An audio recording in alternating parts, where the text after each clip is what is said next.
I love openings, and I love your opening. And I think, you mentioned, and the story is one where Dylan has mixed heritage. I think the opening line, "I could be anywhere," struck me as so clearly, and I could be completely off the mark, but clearly kind of putting front and center that idea of dislocated identity and belonging and place and how they all interrelate. And yet it's such a simple sentence. Am I right that that's what you're going for, or not? And yeah, why start with those words?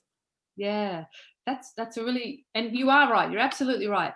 I think as much as this story is really grounded by my own experience of unpacking my identity as having mixed heritage, I very much was aware that I wanted this to be a book that people could tap into from different, their own lived experience, which might not be about mixed heritage, but might also be informed by this sense of being disconnected from the world at large, and kind of, yeah, free falling sometimes, as we do. And I think teenagers, especially a YA audience, are constantly seeking and searching reference points because their world around them is in a state of flux. As a person, you're in a state of flux and a constant state of becoming as a young adult. So that can be really alienating. And to not know yourself fundamentally or feel like there is something yet to be explored is both really exciting, but also really terrifying, I think, as a young person.